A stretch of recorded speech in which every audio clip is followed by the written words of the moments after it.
जब आपके पास इस तरह के मौके होते हैं कि आप चीज़ों को सुधार सकें या बेहतर कर सकें और फिर भी आप अगर नज़रअंदाज करेंगे तो आपको रिजल्ट कहीं ना कहीं वो मिलेगा जो आज नेपाल टीम को यहाँ पर रिजल्ट एट द एंड मिला है। हम बहुत सारी चीज़ों में कह सकते हैं, कुछ चीज़ें रही हैं। सबसे पहली बात ये जो हमारा एनालिसिस होगा ये किसी की हार या जीत के ऊपर नहीं है। ज़रूर। अगर यहाँ पर टीम जीतती या फिर कोई वो दूसरी टीम जीतती है या कोई और टीम जीतती तो भी हमारा एनालिसिस कुछ इसी तरीके का होता बिल्कुल है। सही। क्योंकि ये सीरीज़ जो है ये सबसे इम्पॉर्टेंट है कि ये सीरीज़ जो है ये आपने रखी क्यों है। ये हम लगातार पहले से कहते आ रहे हैं, ये सीरीज़ आपने रखी है तैयारियों करने के लिए, एक्सपेरिमेंट्स करने के लिए, बहुत सारी चीज़ें सही करने के लिए। और यहाँ पर कहीं ना कहीं बहुत सारी गलतियाँ लगातार टीम्स कर रही हैं। अगर मैं बात करूँ यहाँ पर नेपाल टीम की तो वहाँ पर बहुत सारे ऐसी गलतियाँ हुई हैं जो कहीं ना कहीं दोबारा से वही रिपीटेटिव गलतियाँ करते हुए नजर आई है टीम। और अगर यूएई टीम की अगर मैं बात करूँ तो उनकी एक कमज़ोरी जो अभी भी उनका साथ नहीं छोड़ रही है, भले वो इस मैच को जीत गए हों। दो ऐसे प्लेयर हैं जिन्होंने बहुत अच्छा इंप्रेस किया है आज खास करके डेली क्रिकेट को। एक उसमें से नेपाल से हैं, कौन है वो ज़रूर बताएंगे, और एक यूएई से हैं जिन्होंने भी अच्छा खासा इंप्रेस अपनी बॉलिंग से ज़रूर किया। बहुत क्रूशियल मोमेंट पे वो बॉलिंग कराने आए हुए थे आज। सबसे पहले नेपाल ने टॉस जीता और पहले फील्डिंग का फैसला लिया, यानी चेज का फैसला लिया।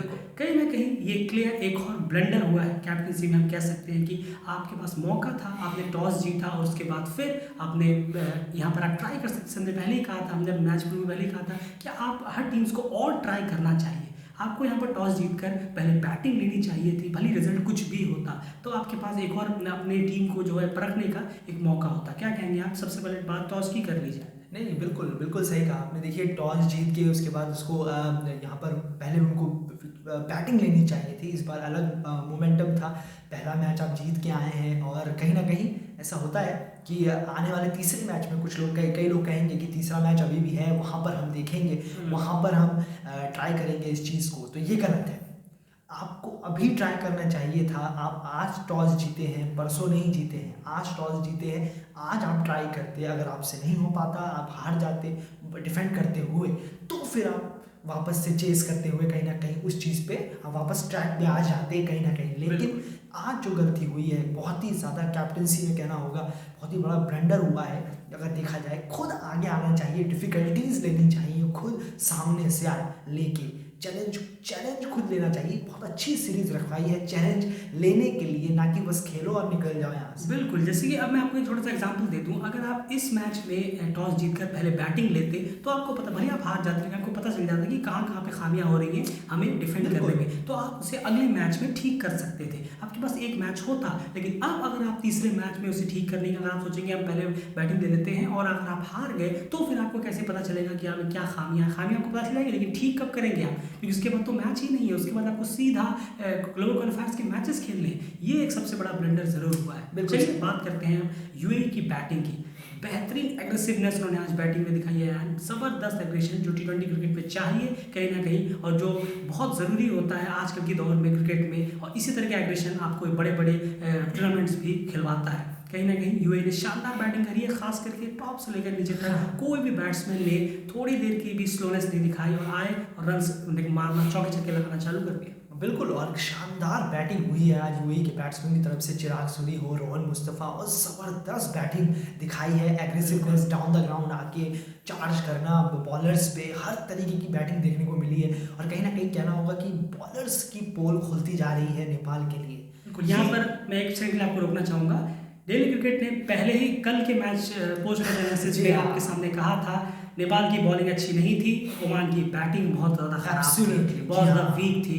आज वो बिल्कुल सही साबित हुआ है। अगर आपको लगता है ये गलत बोल रहे हैं, जाके पोस्ट मैच एनालिसिस देखिए, वहाँ पर हमने बहुत बार कहा है नेपाल की बॉलिंग इतनी खास नहीं थी जितनी खराब ओमान की बैटिंग थी। जी हाँ, कंटिन्यू। बिल्कुल, और कहीं ना कहीं फिर ये साबित हुआ और बहुत ही ज़्यादा वीक बॉलिंग नजर आई इन चिराग सूरी और रोहन मुस्तफ़ा के सामने। और यूएई के थ्रू आउट द इनिंग जो रही है शानदार रही है। उन्होंने ऐसा लग रहा था नेपाल की बॉलिंग को देख के कि वो कह रहे हैं कि यहाँ डालो, यहाँ रखो, इस तरीके से रखो, स्लोअर रखो। तो नेपाल के बॉलर्स वैसा कर रहे हैं। इस तरीके से नेपाल के बॉलर्स कहीं ना कहीं स्ट्रगल करते हुए नजर आए हैं यूएई के बैट्समैन के सामने। बिल्कुल, और बहुत ही शानदार इनिंग खेली है, बहुत ही एग्रेसिवनेस दिखाई है। सारे प्लेयरों का मैं नाम सब लूंगा, सब। मोहम्मद वसीम हो, उसके बाद चिराग मुस्तफा हो, वसीम अमीर ने छोटी इनिंग खेली लेकिन उन्होंने भी 17 रन दिए। मोहम्मद बूटा है, उन्होंने भी संदीप पे अगर इकलौता छक्का नहीं लगाया। तो ओवरऑल बहुत ही ज़्यादा एग्रेशन नजर आया, और जब 6 ओवर में 60 हो गए थे यूएई के, तभी लगा था कि स्कोर बहुत ही ज़्यादा बड़ा जाने वाला है, और बिल्कुल वही हुआ। एक बार और डेली क्रिकेट यहाँ पर सही साबित हुआ। हमने अपने मैच प्रीव्यू में लगातार कहा था आपसे कि 170 से 180 के बीच में अगर आप स्कोर करते हैं तो डेफिनेटली आप उस के लिए डिफेंड करना बेहतर होगा। और देखिए यूएई ने 170 प्लस का स्कोर किया, और देख लीजिए नेपाल आराम से यहाँ पर विकेट टेकती हुई नजर आई है उनके सामने। यही बात है ना, बहुत सारी चीज़ें जो आपको माइंड में रखनी होंगी। यही चीज़ अगर टॉस जीतकर नेपाल के पर्सपेक्टिव से मैं कहूँ, अगर वो पहले बैटिंग लेते तो अपने आप को टेस्ट करते कि चलिए हम देखें कि हम इसमें खड़े उतरते हैं या नहीं, क्योंकि आप ऑलरेडी एक मैच जीत गए हैं। आप एक जीत के साथ मोमेंट आपने शुरू किया, थोड़ा सा रिस्क लेना चाहिए था। बहुत ज़्यादा डिफेंसिव कैप्टनसी में कहूँगा यहाँ पर हुई है, शुरू से टॉस से ही शुरू होकर उसके बाद आगे तक दी गई है।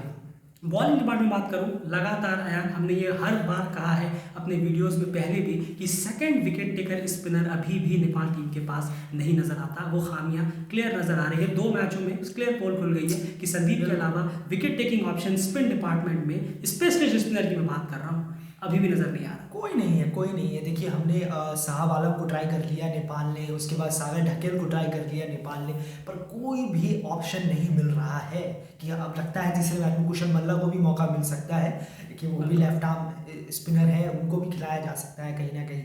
तो ये देखना होगा कहीं कि कोई भी स्पिनर ऐसा नहीं है, और डेली क्रिकेट ने आज नहीं बहुत टाइम पहले ही ऐसा कह दिया था कि ऐसा कोई स्पिनर ही नहीं है संदीप के अलावा जो विकेट टेकर हो। तो ये बहुत ख़राब है। एक बात पे बस कहूँगा संदीप की कहीं ना कहीं वो बॉलिंग थोड़ी सी जो चेंज कर रहे हैं, वो इस चीज़ को अच्छा देख रहे हैं, सबको मौका दे रहे हैं, उसके बाद वो एक प्लेइंग 11 की तैयारी कर रहे हैं। इससे इतना तो साफ पता चल गया है कहीं ना कहीं कि वो सबको बेंच में ट्राई करके, ये चीज़ अच्छी है, ये चीज़ बहुत अच्छी है। लेकिन जो टॉस जीत के आपको करना चाहिए था इस मैच में, वो ना करके आप इस चीज़ को सब बिगाड़ दे रहे हैं।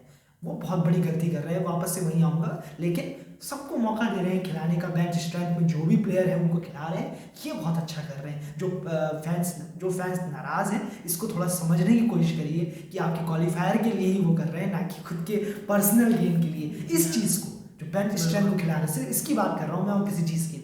जी हाँ, तो खैर सबसे बड़ी बात है, अब 193 रन चेज करने के लिए टीम उतरी, इतना आसान बिल्कुल भी नहीं था। जैसे कि हमने कहा चेज यहाँ इजी होता है डिफेंड के मुकाबले, लेकिन डेफिनेटली आपके सामने इतना पहाड़ जैसा स्कोर हो तो बिल्कुल भी आसान नहीं है। और 193 का जब चेज करने के लिए उतरी तो नेपाल की बैटिंग की अगर मैं बात करूँ, शुरुआत बहुत बेहतर रही। जी हाँ, ज्ञानेंद्र मल्ला को ओपनिंग में ट्राई किया गया, ज्ञानेंद्र मल्ला और आसिफ शेख ओपनिंग के लिए आए, बहुत अच्छी शुरुआत वहाँ पर मिली है। अब यहाँ पर मैं कहूँगा जो हमने 2 प्लेयर्स आपसे कहे थे उसमें से एक प्लेयर जो बहुत ही ज़्यादा इंप्रेस इन्होंने किया है, पहले भी हमें कर चुके हैं लेकिन आज भी कुछ इंप्रेस किया है, वो है आसिफ शेख। बिल्कुल, यहाँ उनकी इनिंग छोटी रही जितनी भी रही, लेकिन उनके जो शॉट्स है ना बहुत ही आला और बेहतरीन शॉट्स लगते हैं उनके। जब वो बैट से शॉट्स निकलते हैं उनके बैट से, ऐसा लगता है कि क्या कल क्लासिकल कोई बेहतरीन बैट्समैन बैटिंग कर रहा है। बहुत ही शानदार, क्या कहेंगे? वाकई में बेहतरीन बैट्समैन है आसिफ शेख भी, और कुशल भुत्तेल के भी ऐसे ही कुछ शॉट निकलते हैं। पर आसिफ शेख की बैटिंग बहुत ही क्लासिकल है, बहुत काम रहने की कोशिश करते हैं पिच पे, ज़्यादा कुछ उछलते नहीं है, शॉट भी रैश नहीं लगाते।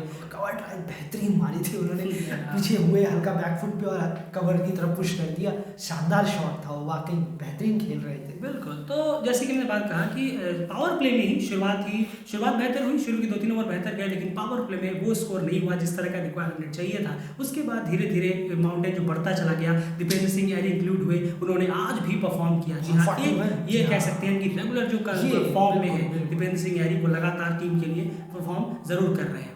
अब यहाँ पर अगर मैं बात करूँ अयान की, उसके बाद दीपेंद्र सिंह यारी के सपोर्ट में कहीं ना कहीं कुछ प्लेयर्स नजर नहीं आ रहे हैं। कल भी आरिफ शेख जरूर सपोर्ट किया था, लेकिन कल स्कोर थोड़ा कम था। लेकिन आज अगर मैं स्कोर की बात करूं तो आज बड़ा स्कोर था, लेकिन कोई प्लेयर उस तरह का सामने में नजर नहीं आया। बिल्कुल, और यही मैंने कल भी कहा था कि ओमान भी वो डिफेंड कर सकता था अगर उनके सामने ये स्कोर 160-170 होता। एग्जैक्टली मैंने यही बात कल भी कही थी, लेकिन आज वो एग्जैक्टली वो चीज़ हो गई आखिरकार। देख लीजिए आप सामने, जब स्कोर बड़ा हुआ तो नहीं बन पाए उतने रन। क्योंकि हमारे जो नेपाल के जो बैट्समैन हैं कहीं ना कहीं वो थोड़ा स्लो खेलते हुए नजर आते हैं। जब एक विकेट गिरा तो वहाँ पे थोड़ी स्लोइश हो गई इनिंग, वहाँ ये फास्ट सबसे बड़ी दिक्कत रही है, बिल्कुल। क्योंकि आप रिक्वायर्ड इनर को चेक क्यों नहीं करते हैं। आप मैच खेलते वक्त सिर्फ ये मत देखिए कि हमें सिर्फ सामने के बॉलर को देखना है, आपको सब कुछ पे नजर रखनी है। रिक्वायर्ड रन रेट आपका कितना है, आप कितने रन के ये हिसाब तो से जरूरी खेल है, रहे जी हैं। हाँ। जब मेरे ख्याल से जब 15 या 16 रन पर ओवर चाहिए थे लास्ट में, तब दीपेंद्र सिंह ऐरी और लोकेश बाम सिंगल डबल ले रहे, डबल तो आए नहीं, सिंगल्स ले रहे। और ऐसा नहीं कि सिंगल उन्होंने जानबूझ के लिया, वो क्लियर पता चल रहा था कि वो आराम से हल्का सा पुश करके सिंगल, वो सिंगल ही लेना चाह रहे हैं, शॉट लेना नहीं चाह रहे, क्योंकि जो इंसान शॉट लेगा वो अलग ही उनकी बॉडी लैंग्वेज पता चलती है। वो सिंगल ले रहे हैं जब से उनको 17 रन पर ओवर चाहिए। 17 रन पर ओवर में सिंगल लेने का तुक समझ में नहीं आता। आपने एक बॉल में लिया, दूसरी भी आप ले रहे हैं, तीसरी भी आप ले रहे हैं। रिक्वायर्ड रन पे आपको नजर रखनी होगी शुरू से ही, खास करके 10 ओवर के बाद आपको रिक्वायर्ड रन पे लगातार नजर रखनी है, जो बिल्कुल भी नजर नहीं रखी है यहाँ पर। अगर मैं बात करूँ नेपाल टीम की तरफ से, जो कि बहुत ही ज़्यादा ख़राब यहाँ पर बैटिंग यूनिट देखने को मिला है। हमने पहले ही कहा था कि अगर स्कोर बड़ा हुआ तो डेफिनेटली बहुत ज़्यादा स्ट्रगल करती हुई ये टीम नजर आएगी, और कहीं ना कहीं लोकेश बाम और शरद वेस्टरकर के लिए बहुत टफ काम ऑलरेडी हो गया था शुरू में ही, लास्ट में वो कुछ खास ऐसा कर नहीं पाए। यूएई की बॉलिंग की तरफ चलते हैं, क्या कहेंगे आप? बहुत अच्छी बेहतरीन, जिस तरीके से जुनैद सिद्दीकी ने भी बॉलिंग कराई है, सेकंड प्लेयर जिन्होंने बहुत इंप्रेस किया, जुनैद सिद्दीकी, वाकई में शानदार। जिस तरीके से सेकंड स्पेल में उन्होंने बॉलिंग कराई है वो शानदार है। यॉर्कर पे अब एक बार देखिएगा कि उन्होंने बॉलें किस जगह पे रखी है। वाकई में यॉर्कर रख रहे थे, गुड लैंग पे भी उन्होंने बॉलें रखी, 6 मीटर के एरिया में भी उन्होंने बॉलें रखी, बेहतरीन बॉलें उन्होंने रखी। ज़्यादातर यॉर्कर का ट्राई किया, काफ़ी नाराज़ भी हुए वो अंपायर से, वाइड दिए जा रहे थे, खैर वो वाइड थी इसलिए अंपायर ने दी, तो कहीं ना कहीं लेकिन बॉलिंग बहुत अच्छी कराई है उन्होंने। जिस लेंथ पे वो रखना चाहते थे वहीं पे वो कंटिन्यूसली रख रहे थे, और इसी में बॉलर की बहुत बड़ी जीत होती है अगर वो उस लेंथ पे रख पा रहा है तो कहीं ना कहीं। बिल्कुल। और अब यहाँ पर तीसरी चीज़ की बात करते हैं, वो है फील्डिंग डिपार्टमेंट दोनों ही टीमों का। फील्डिंग डिपार्टमेंट में बहुत ही पुअर फील्डिंग नेपाल की हम कह सकते हैं दोबारा से। कल भी इतनी अच्छी खासी फील्डिंग नहीं हुई थी, और आज भी ओवरथ्रोज हुए, कैच छूटे गए, बहुत ही खराब फील्डिंग यहाँ पर हुई है आज भी नेपाल की तरफ से। क्या कहना होगा, कई सारे रनआउट्स भी मिस हुए। उसके बाद बैकअप के तौर पे आया, बैकअप में भी आपके फील्डर्स उतने चुस्त दुरुस्त नजर नहीं आते। कहीं ना कहीं फील्डिंग ड्रिलिंग्स में बहुत काम करने की जरूरत है। इस फील्डिंग के साथ आप T20 वर्ल्ड कप खेलने का सपना लेकर आए, ये थोड़ा समझ से परे है। नहीं, देखिए बहुत ज़्यादा ड्रिल करने की ज़रूरत है। नेपाल पे मुझे बड़ा गुस्सा आया था जब एक थ्रो लगा, शायद किसी ने एक थ्रो मारा था, मैच देख रहे थे उस टाइम, और उसी टाइम पे कोई बैकअप नहीं था और वो चौका चला गया। इतना बेकार लगा कि वहाँ कोई बैकअप नहीं है। ये सब बेसिक चीज़ें होती हैं क्रिकेट में कि बैकअप तो सबसे पहले सिखाया जाता है कि बैकअप रखना है फील्डिंग में, बॉलर को तुरंत आ जाना है विकेट के पीछे। ये सब चीज़ें आम बात है, लेकिन जब देख रहे हैं ना तो हंसी आती है इस तरीके की ड्रिल। तो फील्डिंग ड्रिल बहुत सॉलिड होनी चाहिए, मजाक नहीं होना चाहिए कि हमने 5 मिनट अपने हाथ खोलने के लिए फील्डिंग कर ली, हो गई। फील्डिंग क्रिकेट का बहुत बड़ा पार्ट है। बिल्कुल, और आजकल तो और ज़्यादा। बिल्कुल सही कहा आपने, जी हाँ। और तो फील्डिंग को लेके मजाक बिल्कुल नहीं होनी चाहिए जब वहाँ पे कोई कैंप लग रहा हो या फिर कोई ड्रिल चल रहा हो। मजाक होता होगा इसलिए ऐसी घटिया फील्डिंग देखने को मिली है। बिल्कुल, क्योंकि बहुत ही ज़्यादा पुअर फील्डिंग है। मतलब ये फील्डिंग ऐसी ऐसी टूर्नामेंट्स में वो टीम लड़के नहीं खेलते हैं, जैसे जब कोई टूर्नामेंट्स होता है 7-8 टीमों का जहाँ पर इनामी राशि रखी जाती है, उस लेवल की फील्डिंग हुई है। इतनी खराब फील्डिंग लगी कि एक इंटरनेशनल टीम की फील्डिंग है, बैकअप ही नहीं है, कोई बैकअप नहीं है, कोई कुछ नहीं है, आप कहीं भी थ्रो कर रहे हैं बहुत ज़्यादा, और बॉलों में बहुत धीरे धीरे आप पहुँच रहे हैं। ये मैं चीज़ आपको एक एग्जांपल देना चाहूँगा। यूएई ने जो लास्ट के 10 ओवर में फील्डिंग करी है, आउटस्टैंडिंग फील्डिंग करी है, बहुत अच्छा उनका स्तर था। उन्होंने 3 रन को 2 रन किया, 2 रन को 1 रन किया। जहूर खान के ने 2 कैच जरूर छोड़े, वो वहाँ पे हम कह सकते हैं कि हाँ जहूर खान की खराब फील्डिंग हुई, लेकिन ओवरऑल जो रन्स बचाने का काम है वो नेपाल से लाख गुना बेहतर यूएई पॉइंट रीजन में, माफ कीजिएगा, बिल्कुल बिल्कुल पॉइंट रीजन में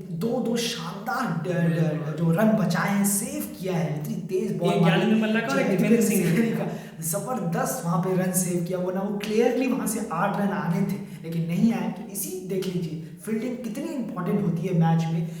ये पता चल गया कि 25 रन से हार रहे हैं, अगर 8 रन और कम हो जाता तो क्या पता मैच भी नेपाल ले जाता जीत के। बिल्कुल, और जैसे कि हमने आपसे पहले ही कहा था कि अगर आप 176 के अबव का स्कोर बनाएंगे तो डेफिनेटली आप डिफेंड करने में सक्षम रहेंगे, भले इस ग्राउंड पे चेज हो। और आप देख लीजिए बिल्कुल वही आपके सामने रिजल्ट है, चेज करते हुए आखिर दूसरी टीम भी कहाँ तक पहुंची ये भी आपके सामने। बहुत सारी चीज़ें हैं जो हमने लगातार परखी और समझी है इस टीम के बारे में। लोग बहुत सारे फैंस जो शायद नहीं समझते हैं, लेकिन एट द एंड उन्हें समझ में आएगा कि डेल क्रिकेट ने बहुत सारी बातें यहाँ पर सही कही थी, और कहीं ना कहीं वो अभी भी लूप होल बहुत नजर आ रहा है। अब मुझे डिसअपॉइंटिंग लग रहा है एंड, क्योंकि अगर अब आपने टॉस जीता और वापस से चेज लिया तो बिल्कुल भी खराब होगा, और अगर आपने बैटिंग ली तो और ज़्यादा खराब हो सकता है। मुझे एक चीज़ याद आ रही है, अभी बहुत सारे ये सबसे अच्छा आंसर होगा। मैं एक चीज़ आपको याद दिला देता हूँ कि पाकिस्तान का क्या हाल हुआ था वर्ल्ड कप में। अभी जो 2021 का T20 वर्ल्ड कप गया, उसमें आपने पाकिस्तान को देखा, सारे लीग के मैच जीतते चले गए, चेस कर रहे थे, अचानक से सेमीफाइनल में उन्हें डिफेंड करना पड़ा टारगेट। बिल्कुल। और क्या मैथ्यू वेड ने जो हालत करी सारे बॉलर्स की, वो देखने लायक थी, और मैच 15, 16, 17 ओवर में खत्म करके रख दिया। बिल्कुल, और यही हम कह रहे हैं। अगर आप सोचिए कि अगर सेमीफाइनल में आयरलैंड और यूएई के सामने दोनों टीमों की बात करें, यूएई में तो खैर आज डिफेंड करते हुए जीत लिया है तो यूएई तो एक्सक्लूड हो गई। अगर मान लीजिए अगर आप सेमीफाइनल पहुंचते हैं और आयरलैंड यूएई के सामने आपको डिफेंड आ जाता है, तब आप क्या करेंगे? इसीलिए ज़रूरी था कि आप इन मैचेस का इस्तेमाल करें। आप प्लेयर्स को ज़रूर एक्सपेरिमेंट कर रहे हैं, लेकिन जो ओवरऑल कैप्टनसी है, स्ट्रेटजीज जो कोच और मैं कहूँगा कैप्टन के साथ जो मिलकर जो एक वो था ना, प्लानिंग प्लॉटिंग करना, प्रिपरेशन करना, प्लेयर्स बाय प्लेयर्स के जो अगेंस्ट के प्लेयर्स हैं उनके खिलाफ जो प्रिपरेशन करना, वो कहीं भी नज़र नहीं आ रही है। बहुत ज़्यादा पुअर परफॉर्मेंस है। इसीलिए हमने आपसे पहले ही कहा कि इस मैच की, और जो हमने कल भी मैच की एनालिसिस की थी, उसमें हार जीत का कोई मैटर नहीं है कि आज के बाद हारा है तो हम ऐसा बोल रहे हैं। आप देख लीजिए, हमने इस मैच में एक भी प्लेयर का स्कोर नहीं गिनाया आपको। इस पूरे एनालिसिस में हमने आपको एक भी प्लेयर का स्कोर गिनाया बिल्कुल नहीं, क्योंकि यहाँ पे स्कोर की बात ही नहीं है। ये सीरीज रखवाई गई है T20 वर्ल्ड कप क्वालिफायर्स के लिए, और आपको वहाँ के लिए आप कितने तैयार हैं, बस इसी चीज़ से रिलेटेड ये एनालिसिस है। होप आप समझेंगे, और दिल क्रिकेट को चैनल को सब्सक्राइब जरूर करिए, क्योंकि यहाँ पे रियल फैक्ट्स और लॉजिक के साथ ही हम बात लेकर आते हैं आपके सामने। इस तरह से इस सिचुएशन में कहीं ना कहीं डेफिनेटली एक बहुत अच्छा मौका खो दिया नेपाल ने आज अपनी जो टीम है उसको टेस्ट करने का। एक बात और यहाँ पर सही साबित हुई है, मैं दोबारा बिल्कुल बोलना चाहूंगा, क्योंकि जब सही होते हैं तो गलत होते हैं तो एक्सेप्ट भी करेंगे, और सही होते हैं तो हम कहेंगे। मैंने कल भी एनालिसिस में कहा था, नेपाल की बॉलिंग उतनी अच्छी नहीं है जितनी खराब ओमान की बैटिंग थी, और वो आज यूएई ने क्लियर प्रूव करके दिखा दिया। फिलहाल अब आप ये सोचेंगे कि ये नहीं थे, वो नहीं थे, कोई फर्क नहीं पड़ता। अगर कोई और भी आ जाए तो भी यही हश्र और यही हाल हो सकता था। यहाँ बहुत ज़्यादा इंप्रूवमेंट करने की ज़रूरत है। सेकंड विकेट टेकिंग स्पिनर अभी भी संदीप के अलावा टीम में नहीं नजर आता, वो क्लियर दिखता है। और सबसे बड़ी बात, कोई डर नहीं है, आपकी बॉलिंग का कोई डर ही नहीं है सामने के प्लेयरों में। मुझे संदीप के अलावा मुझे लगता है कोई भी एक बैट्समैन है जिन्होंने किसी भी बॉलर को आगे चढ़ के ना खेला हो। कमल एरी हो, उसके बाद जितेंद्र मुखिया हो, जितने भी बॉलर्स आए और जितने भी सारे विवेक यादव, दीपेंद्र सिंह, सब पे चार्ज डाउन किया गया। मतलब कोई खौफ नहीं, कोई डर नहीं। इससे पता चलता है कि बॉलिंग की जो लेवल है खास करके क्या है। फील्डिंग बहुत डिसअपॉइंटिंग। अगर पसंद आया है प्लीज़ वीडियो को लाइक करिए। अगर आपको हार्श एनालिसिस नहीं पसंद है, सच्ची बातें नहीं पसंद है, डेफिनेटली आप हमें कमेंट बॉक्स में जो चाहे दिल खोल के बोल सकते हैं, क्योंकि यहाँ पर ओपिनियन का रेस्पेक्ट जरूर होता है। ऐसा नहीं कि हम आपको कुछ जवाब दे दें उल्टा सीधा, बिल्कुल नहीं। आप हमसे सहमत नहीं है, आप हमें बिल्कुल कमेंट बॉक्स में कहिए, हम उससे रेस्पेक्टफुली सुनेंगे, क्योंकि जाहिर सी बात है आपकी हमारी अलग होगी, लेकिन सही कितनी होगी किसकी, ये थोड़ी सोच के देखिएगा, तब आप शायद समझ पाए। बाय।